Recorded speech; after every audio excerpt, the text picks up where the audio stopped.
Welcome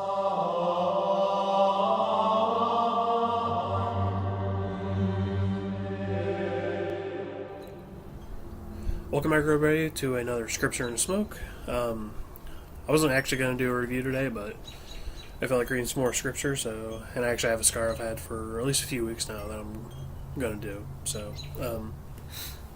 So today we'll be going through Matthew chapter 14 is where we'll be at. So in this one we'll be seeing stuff like the death of John the Baptist, the feeding of the 5,000, the famous walking on water, and then I'll be going through chapter 15 as well. But when I get to that, I'll get to that. So as always, we will start with the prayer to the Holy Spirit, and we always begin in the name of the Father, Son, and Holy Spirit. Amen. Come, Holy Spirit, fill the hearts of your faithful, and enkindle in them the fire of your love. Send forth your Spirit, and they shall be created, and you shall renew the face of the earth. O God, you instructed the hearts of those who believe in you by the light of the Holy Spirit. Grant us in the same Spirit to be truly wise and ever to rejoice in his consolation. Through Christ our Lord. Amen. In the name of the Father, Son, and Holy Spirit. Amen. So we will begin with chapter 14. At that time Herod the Tetrarch heard of the reputation of Jesus and said to his servants, "This man is John the Baptist. He has been raised from the dead, and that is why mighty powers are at work in him." Now Herod had arrested John, bound him, and put him in prison on account of Herodias, the wife of his brother Philip. For John had said to him, "It is not lawful for you to have her." Although he wanted to kill him, he feared the people, for they regarded him as a prophet. But at a birthday celebration for Herod, the daughter of Herodias performed a dance before the guests and delighted Herod, so much that he swore he would give her whatever she might ask for. Prompted by her mother, she said, "Give me here on a platter the head of John the Baptist." The king was distressed, but because of his oath and the guests who were present, he ordered that it be given.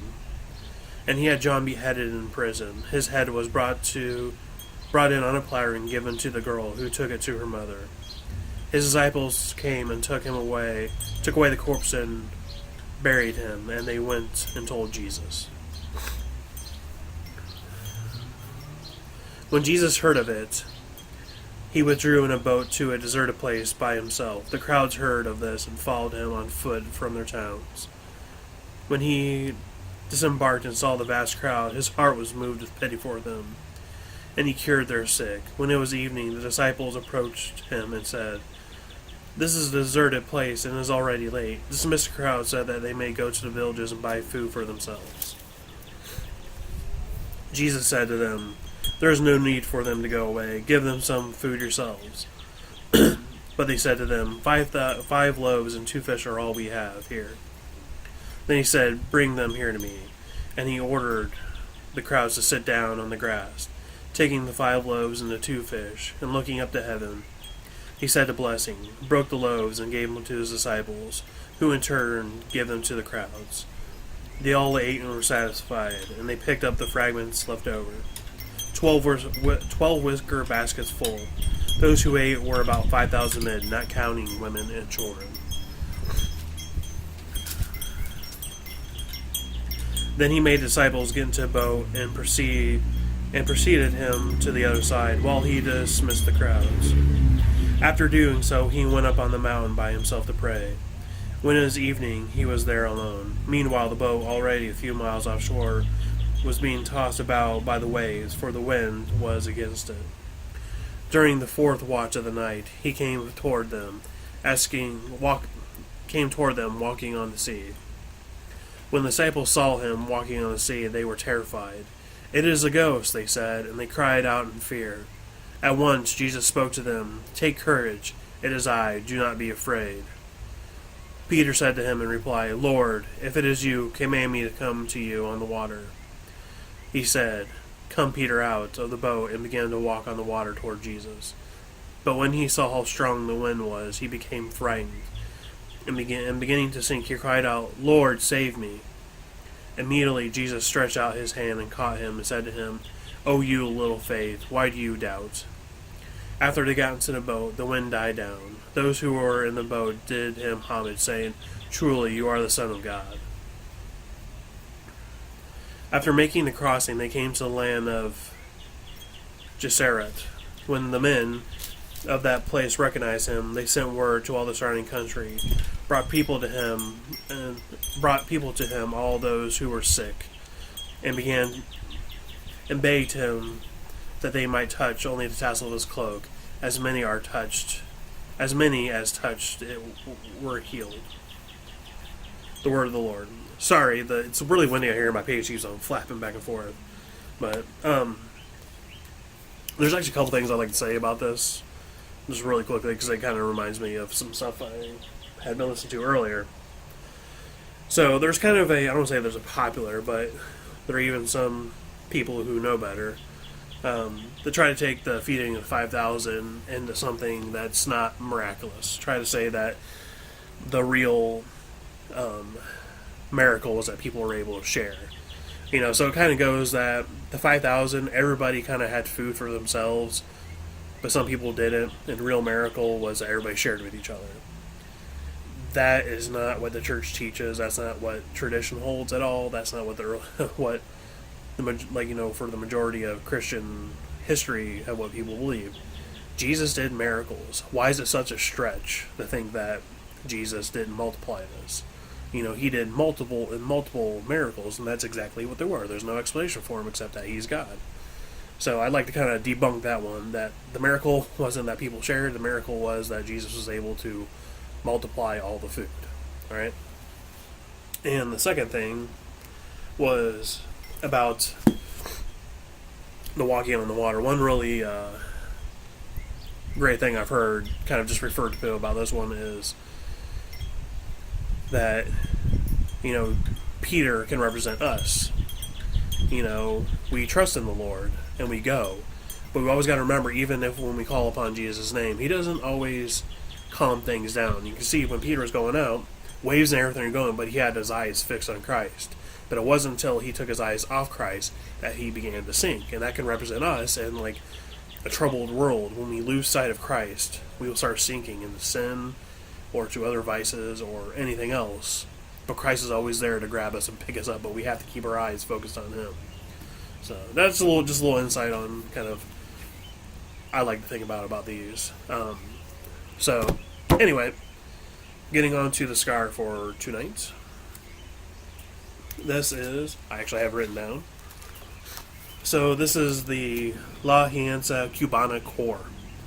And this thing it's a Toro, so it's 6.5 by 52. And the price on Cigars International is about $10 for this thing. So, anyway. And the make of it is made up of a Estelio Habano, a Habano Ecuador Sun-Grown Ligero is the wrapper. The binder is Estelio Habano Viso. And the filler is made up of Estelio Ligero, Jamastrin Ligero, Pennsylvania Broadleaf, and Nicaraguan Mthw Ligero. So, that's what's in it. And actually, this is one of the stars I got in the sample pack I got a few weeks ago. So, it's been chilling in my Tupperware for a while.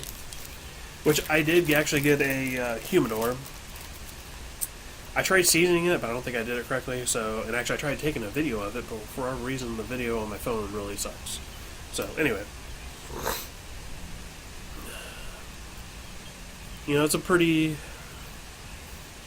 Ooh, that's not good. I don't think anybody can see that. On the back, there's it looks like a cut mark. It doesn't really look like a split. It looks like a cut mark. And I am not too happy with that. And I really can't... See, that's the one thing that sucks about buying online. You cannot inspect your cigars. So that's really unfortunate. But anyway. Kind of has like a nice kind of dark chocolate kind of look to it. It's a box press as well, so it's a box press. Nothing's really wrong with it except for that one kind of cut there. has a double cap. Cap's kind of sloppy. On the foot here, there's kind of like some what you call modeling, so it's kind of like discolored a little bit. But oh well. That was the time I smoked. I mean, it smoked okay, but we'll see. Okay, so even though it's not cold out here, my allergies are kicked up big time, and I haven't gotten any more allergy medicine, so my nose is clogged up. But from what I remember, it has like a I don't want to say an earthy, chocolatey kind of smell to it, kind of. So that's pretty much what I got out of it. And also, I kind of like the band. I don't know if everybody can see the band on it. It's really nice, but it's kind of rustic. But anyway, I'll be back here in a minute when this thing gets cut up and lit up, and I will start reviewing.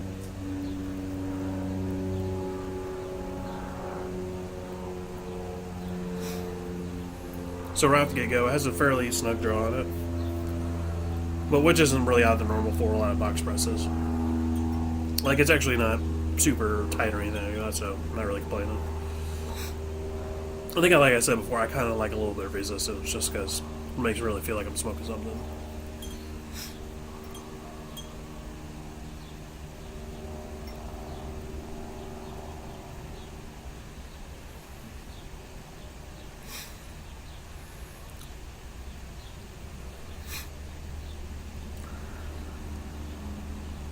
So right out the get-go, it's earthy. Definitely peppery. Even on my lips, I can feel my lips pretty much a lot, so.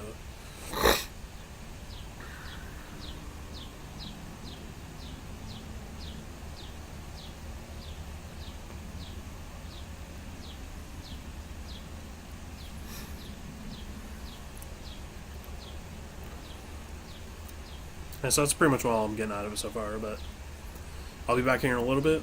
I mean, if I remember correctly, this thing lasted me maybe a little over an hour, somewhere around there, I think.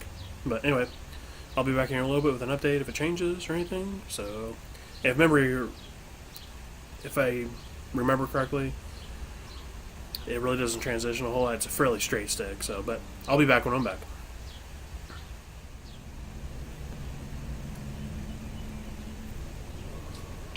So, I'm roughly 10 minutes in here, maybe a little bit more, but about 3/4 of an inch down.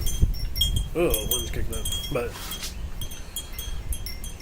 the pepper's still there. It's actually hit me in the back of the throat. It's very smooth. It's kind of like a deep kind of feel to it. I would say it's definitely a medium, maybe a little bit higher than medium to me, strength. It's not doing too bad. That little cut or whatever, and it's not really seeming to do much to it right now, but once I actually get down there, it's probably going to split open or something like that, but hopefully it's only the wrapper, not the binder, because if it's the binder, I think it's going to explode on the end, but we'll see. But I'll get back to you here in a little bit if anything else happens.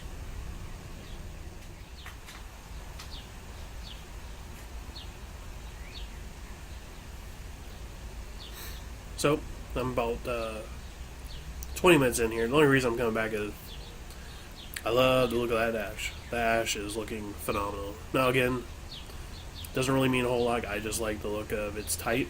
It's super white. And it's really holding on. It's not really bending at all. But just, I mean, there is a slight change. I'm still getting a bit of a pepper. It was smooth to begin with, but it's smoothing out even more. And I keep on getting these washes of like slight sweetness on the sides of my tongue. And yes, I am drinking coffee, but the only difference is, just because I had kind of a gluttonous weekend with some food and some alcohol, I didn't put any sugar in my coffee. I actually just put a little bit of cream in there. I mean, just a smidge to kind of take it off. So it's not coming from that.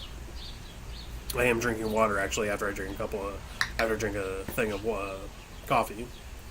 But oh, and so as a side note, if you're drinking wine and the wine is super sweet, it will still affect you. So when you're drinking in moderation. Don't be like me, who doesn't drink very often, but he finds something, he's like, oh, that's very nice, and you just start drinking, and then before you know it, most of the bottle's gone. So don't do that. That's very bad.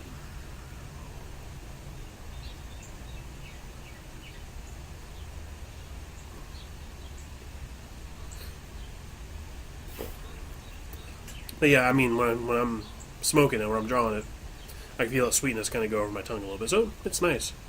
It's a little bit different than what I found in the other ones, but actually, the other two actually had, I don't say construction problems, but they had, it's starting to pop out now because of the moistures, but had like a cut or something in them. So they're just difficult smokes.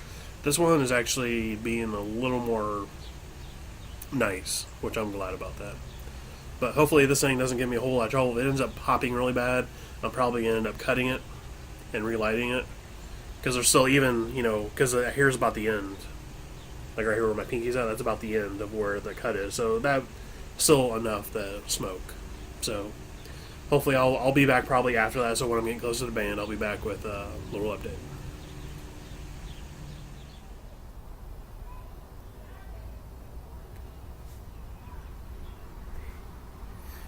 So I'm about an hour in.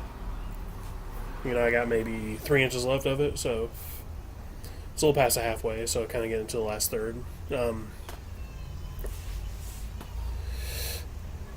smoke has smoothed out a lot. I mean, it was smooth before, but now it's like silky smooth. There's still a little bit of a sweetness to it. It's definitely earthy. It's not too bad. The cut or whatever it was didn't affect it at all. I mean, you can kind of see the end of it right now. I mean, it never popped open or anything, so it was just the wrapper. So the binder was good. Once it actually hit that, it started burning a little weird. I just corrected it, and it's fine. I mean, it's starting to burn a little weird on one side, but, I mean, overall, not bad. I mean, I can almost guarantee if that little cut or whatever it was wasn't there, it'd be 100% fine. So, I'm sorry for my camera being a little closer. It's actually my computer. I just scooted it closer so I can just kind of sit back. Because I've been sitting down most of the day because I've been doing some more stuff with data, so my lower back's hurting a little bit, so I just want to kind of nice and recline.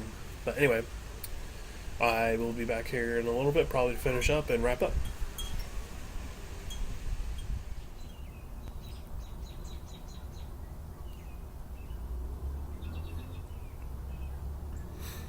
So I just took the band off.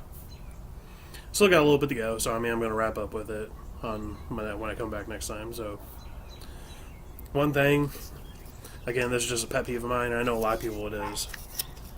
The band had an amount of glue on it. So I mean, a massive amount of glue on it, sorry. And it really took a little bit of strength to get it off. But luckily it didn't damage anything. The glue wasn't on the cigar itself, but it was held on very tightly, which I'm not really a big fan of that. I mean, the band is meant to come off, so if you glue it on so much, it's really hard to get off. You can damage the cigar. So please, all you manufacturers, don't do this. A little bit goes a long way, and use glue that doesn't cements itself on there. I mean, I like the band. It's a nice kind of rustic looking band. I mean, it's really neat, but you don't need that much glue. But overall, flavors are pretty much the same. The sweetness is kind of gone a little bit. It's still very smooth, very earthy.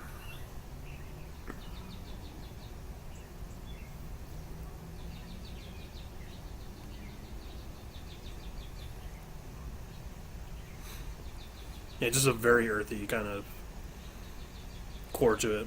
Which, I mean, it's nice. I mean, sorry. But it's enjoyable. Again, the ash holds on for 2 inches or so. Which, I mean, it's very well constructed. The draw's loosened up a little bit. It's probably just because it's been heating up a little bit, so that's nice. At the end, you can see some of the... Actually, you probably can't see, but it's starting to darken up a little bit. It's not just the tar that's coming from it, but the strength has ramped up a little bit. I got a little lightheaded earlier, so I'm actually smoking a little bit less now a minute. This thing's great. You can actually set it down for... Like, my wife came home with my daughter.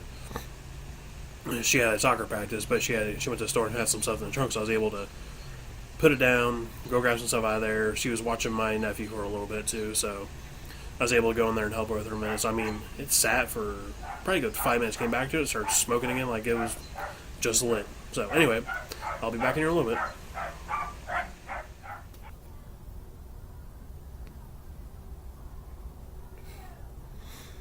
So I'm ramping into about a minute, or not a minute, an hour 50 into this smoke. And I still got a little bit to go. I mean, I got maybe, I'm going to give it about maybe 10 more minutes, and I'm probably going to put it out. It's starting to warm up a slight bit, not too much. I tend to smoke mine down a little farther. I don't mind the hotter smoke because it takes on a different flavor. As of right now,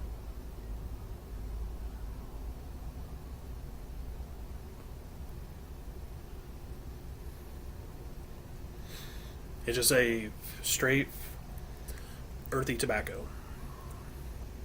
Not bad. A little bit of a pepper on the end, hitting me in the back of the throat. Could be because it's heating up a little bit, but anyway, it's there. Not bad. So I'm going to wrap it up with you guys. I'm still going to smoke this here in a minute for a few more, but so kind of recap what I got. So the beginning, spicy sweetness with like earth core. The earth core was kind of there through the entire thing, and then it transitioned to and also with like the beginning wasn't that smooth, but as it got in about an inch, it really smoothed out. Had some sweetness. Excuse me. It was probably about a medium. It's really starting to ramp up now. I feel maybe slightly lightheaded. Could be just because, I don't know, but the strength has ramped up. It's definitely above a medium now. I would say not quite a very high, or like, a very high strength, but it's definitely above a medium. So between a medium and high, so not too bad. But I would recommend this if you'd like a long smoke that has like a very just deep earth core to it with a few transitions between sweet spicy with a smooth kind of smoke down to just a straight earthiness.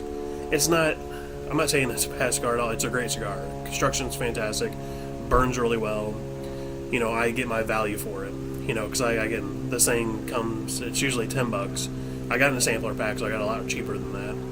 But, for 2 hours of smoke for what you get, not bad. I tend to like a little bit more spiciness with a little more cream. This is more of a silky kind of smoke to it, but it's good. So, I give thumbs up on it. I don't do ratings or anything like that, but would I smoke this again? Yeah. Would I buy it again? I might keep one or two around just to enjoy it every once in a while, but anyway, if you like it, then go for it. I'll be back here in a few. I'm actually not going to read another chapter just because it's kind of getting late for me, and I want to get some more sleep because this weekend I didn't really sleep in at all. So anyway, take her easy. I'll see you guys in a minute. Alright, so I just finished my smoke here, and I had to go inside to get a piece of chocolate because it hit me a little bit hard. So anyway, so it really finished off really strong. So it's a really long smoke. Some people will probably be a little bit less because I do smoke a little bit slower than other people. But like I said, I'm not going to do a second chapter. I'm just going to stick with what I did at the beginning. Just for, it's getting kind of late, and I still got to edit this video and everything like that, so I'm going to do a couple other things. But I'm going to leave you with this. I actually, in between this, I was watching some YouTube, but then I came across a video. Apparently there was like this short kind of like mini-series from the UK where these 5 men visited a Benedictine monastery in England. I think it's in England. It's in the UK somewhere. But it just kind of reminded me that, all of us really need quiet times, where we can listen to God, because, he says multiple times, he talks to us in a still, small voice. And it's in that silence that we could really hear God. That's one reason I sit out here. Even though I do watch stuff, I do like to just sit out here and just kind of be in silence. And if you're ever able to visit that monastery, I do. I haven't been able to do it. I have visited a friary before, which it's a little bit different than like a monastery. Recap. So I think I went over this before. Back when I was single, I had just moved back to Indiana from Canada, because I had lived up there because my mother moved up there with my brother because she got remarried, and I just moved back, and I was really discerning my vocation, and I had this great sense of like this calling to serve, and I instinctively was thinking about the priesthood, but then I saw when I was becoming Catholic, religious orders, and I kind of really fell in love with the life of St. Francis. I read a good autobiography by him, which there was one friar in there. I can't remember his name. I wanted to say it's Brother Jupiter, I think, or Juniper, I think was his name. But he was a really funny guy. He always had like funny hats or something like that. But it was very comical in a sense, show you that, people who live in the religious state of life, so friars, monks, nuns, they're not just like silent people with no personality. I mean, they are varied beyond belief. Even the friars I visited, they all had different personalities, but they all had the same kind of core of who they were, and they fit into that community. So, anyway, so like when I was still single, so I visited the friary for like it was a come and see weekend for men who thought they had possibly a call to that type of religious life. And a lot of other communities do the exact same thing, where you can go there and you spend a few days, and that's what I did. And it was a great moment. I still have that calling within me to serve, but God placed a beautiful woman, who is my wife now, in my path. So I knew, both of us knew right away that we were meant to marry each other. So, and I did that. But, I'm still kind of discerning my own vocation with the sense of, this sense of calling. I don't know exactly what it would be. I'm still thinking about the diaconate. There's some kind of hurdles to kind of go over that. My wife not being Catholic is one of them. I don't think she has to be Catholic for me to become a deacon, because through the whole process of formation of a deacon, the wife has to sign off that, she's fine with her husband becoming a deacon. And over the years, my wife has softened a bit over, being Catholic. And, she married me. We were married in the Catholic Church. So, but, there's that softening there. I've been really just trying to encourage her to rekindle her own faith, because, she really doesn't go to church at all. We have, I would say we have a strong faith in our family. We always pray before meals. I'm trying to be the good spiritual head. I'm going to try to do a few more things to kind of kindle, family prayer. And it's really hard just because I always come at things from a Catholic perspective, because, I'm Catholic. I like a lot of the prayers that are already out there. I love the saints. I love Mary, because she is all of our mothers. Christ gave her to us. I love praying the rosary, which actually I started my 33 days of rosary, my 33-day rosary challenge today, which actually I need to finish 2 decades before I go to bed, because I did do 3 of them earlier, and then I was on the bus, and then my neighbor got on the bus with me because he goes to Purdue as well, so we just chit-chatted. So I'm going to do that. But this is kind of my plug for religious vocations. In a world saturated with everything is about me, all this noise, technology, which, I'm using technology now to reach you guys, but, everybody has, a cell phone in their hand. We're always constantly barraged by so much noise. It's really hard to hear the Word of God. So kind of full circle, it's very important to have those times where you can just sit quietly and just listen to God, whether it be 5 minutes or an hour. Again, I advocate also as well Eucharistic adoration, which I try to go when I can. But my day is very busy with a lot of stuff, between school, doing these videos for you guys, because I think it's very important to do these. I just don't do them because I like smoking cigars. I just don't do them for the fact of me cataloging, reading through the Bible. I want to do it to reach people. I'm not the best speaker in the world. I'm not the best cigar reviewer in the world. I'm not the best reader in the world, but hopefully I can have some, words of wisdom out there for anybody. And just live your life, but live your life centered on Christ. Because if you have Him at your center, everything pours out through that. And, my life is definitely proof of that. Because, I could have ignored God. I could have ignored His calling me to His church. And I could have just blown it off. But my life would have taken a drastically different spin.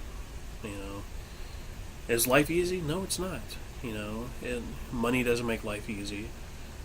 Because when you have a whole bunch of money, you have a whole other set of problems.